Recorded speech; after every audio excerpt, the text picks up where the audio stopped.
O ataque israelense ao Irã, que desencadeou essa guerra total entre os dois países, teve como objetivo, por parte de Israel, atrasar os planos do Irã em 2 ou 3 anos.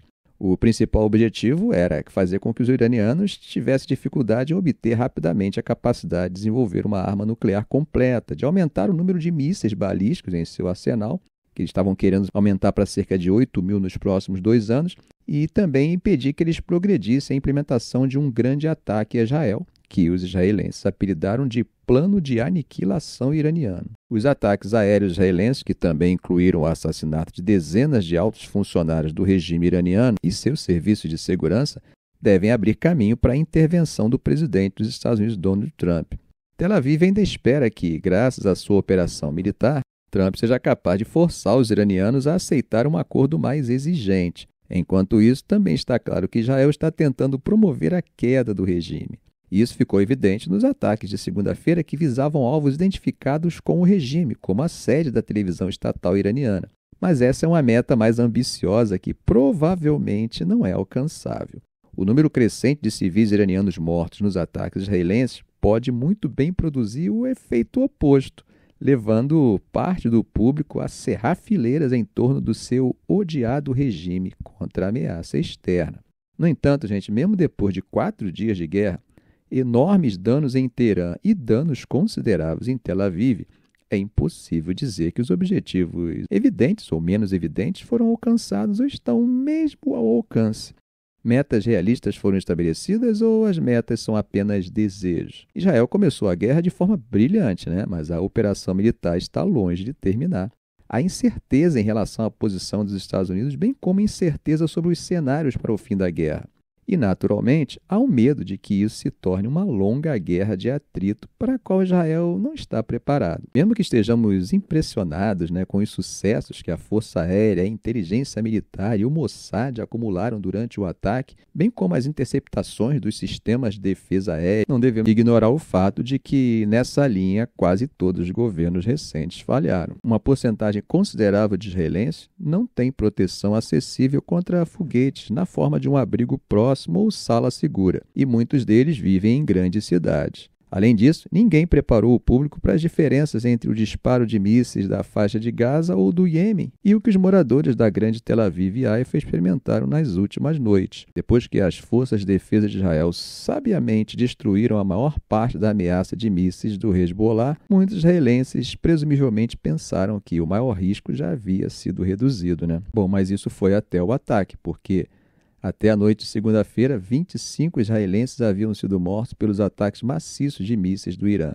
Centenas de outros estão feridos e dezenas de edifícios são destruídos ou terão que ser demolidos. Este é um dano em uma escala em que os israelenses não estão acostumados, pelo menos não aqueles que vivem no centro do país. Desde o início da guerra, o Irã lançou cerca de 350 mísseis balísticos contra Israel. Mais de 90% deles foram interceptados por sistemas de defesa aérea ou pousaram em áreas abertas. E o número de pessoas mortas foi menor do que o Estado-Maior previu inicialmente. Obedecer às instruções do Comando de Frente Interna e ficar em um abrigo ou quarto seguro geralmente salva vidas. Até o momento, além dos mortos em um míssil direto atingido em uma sala segura em um prédio em Petah Tikva na manhã de segunda-feira, ninguém foi morto em uma sala segura. Mas, obviamente, essas são descobertas provisórias. A IDF aponta que uma vantagem importante foi alcançada. Israel tem total liberdade nos céus do oeste do Irã, alcançada com a ajuda de inteligência precisa em tempo real. Esse objetivo já foi alcançado no sábado,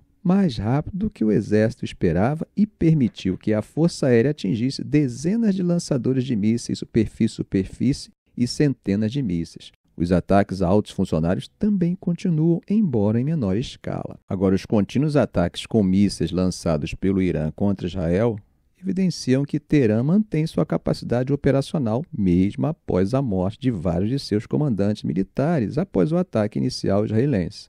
Segundo Trita Parsi, especialista em Oriente Médio e vice-presidente executivo do think tank Quincy Institute, Israel acreditava ter interrompido o comando e controle iranianos, mas foi forçado a reavaliar rapidamente essa percepção. O que estamos vendo agora é que os mísseis iranianos são bem-sucedidos em penetrar em todas as camadas dos sistemas de defesa aérea de Israel, afirmou Parsi.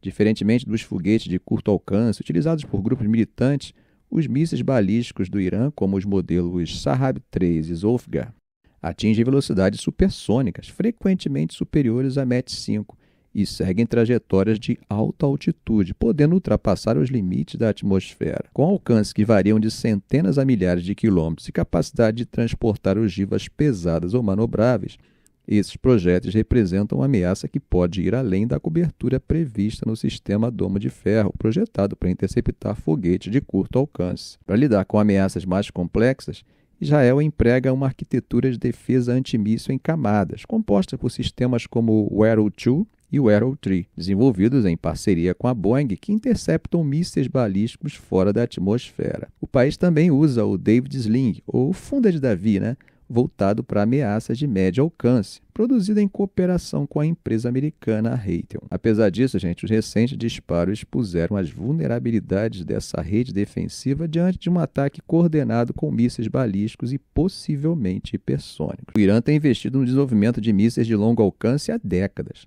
De acordo com estimativas dos Estados Unidos, o Irã possuía cerca de 3.000 mísseis balísticos antes da nova onda de confrontos com Israel, o maior arsenal do tipo em todo o Oriente Médio, segundo o escritório do diretor de Inteligência Nacional dos Estados Unidos. Esses mísseis são notoriamente difíceis de interceptar. Lançados inicialmente por propulsão, seguem depois em uma trajetória balística não propulsionada, em queda livre até o alvo. Quando atingem sua velocidade máxima, sobem a altitudes elevadas antes de mergulharem a velocidades altíssimas, dificultando a reação dos sistemas de defesa aérea. Para atingir Israel a partir do território iraniano, é necessário utilizar mísseis com alcance superior a 1.000 km. Ainda não se sabe com exatidão quais modelos foram empregados nos ataques mais recentes. No entanto, ações anteriores envolveram o uso de mísseis balísticos de médio alcance como o Gadr-1 e o Fatar-1, o primeiro míssil hipersônico conhecido do Irã. O Gadr é uma versão aperfeiçoada do míssil de combustível líquido Sarraj-3 iraniano, desenvolvido a partir do Nodong norte-coreano, segundo especialistas ocidentais. Segundo o Center for Strategic International Studies, ele é movido por combustível líquido e transporta ogiva de até 750 kg, podendo ser convencional ou adaptável para cargas especiais. O míssil é lançado a partir de plataformas móveis, o que aumenta a sua mobilidade e reduz sua vulnerabilidade a ataques preventivos. Durante o voo, o Gadr segue uma trajetória balística, podendo atingir velocidades superiores a Mach 5 na fase terminal. Ele é projetado para realizar correções limitadas de rota com precisão estimada entre 200 e 500 metros. Isso de acordo com a análise do Instituto Internacional de Estudos Estratégicos e da Missile Defense Advocacy Alliance. Essa precisão acaba tornando ele eficaz contra alvos fixos em cenários regionais. Lançamentos em salva com outros mísseis, como o EMAD ou o Zolfgar, têm potencial para sobrecarregar sistemas de defesa como o Domo de Ferro e o David Sling, segundo o que apontam os especialistas. O Fatar-1 é considerado o primeiro míssil hipersônico do Irã. Ele foi apresentado com bastante alarde pela mídia estatal iraniana, que destacou justamente essa capacidade de viajar a velocidades hipersônicas, ou seja, pelo menos 5 vezes a velocidade do som, o que dá cerca de 6.100 km por hora. Mas não é só a velocidade. O que torna esse míssil especialmente perigoso é o que se chama de veículo de reentrada manobrável, ou MARV, na sigla em inglês. Basicamente, isso quer dizer que a ogiva do míssil consegue fazer manobras enquanto está descendo em direção ao alvo. Isso permite que ela mude levemente sua trajetória para enganar os sistemas de defesa que calculam o ponto de impacto com base numa rota previsível. Ou seja, mesmo que o sistema antimíssil detecte o projétil, interceptá-lo se torna um desafio enorme, porque ele pode ajustar o curso nos últimos segundos antes de atingir o alvo. Isso é um salto em relação aos mísseis que o Irã usava antes, que seguiam trajetórias fixas depois da reentrada. E aí, a gente precisa lembrar de uma coisa: mísseis hipersônicos ainda são uma tecnologia que poucos países dominam de verdade. Estados Unidos, China, Rússia, esses estão mais avançados nesse campo. O Irã ainda está no início, mas já colocou no papel e agora aparentemente no campo de batalha um sistema com potencial real de furar até as defesas mais sofisticadas. Essa situação traz implicações muito sérias, não só para Israel, mas também para os Estados Unidos e para os aliados na região, porque se o Irã conseguir demonstrar que tem capacidade de lançar um ataque eficaz com mísseis hipersônicos ou balísticos, ele muda o equilíbrio estratégico. Não por dominar o Oriente Médio, mas por aumentar o custo de qualquer retaliação contra ele.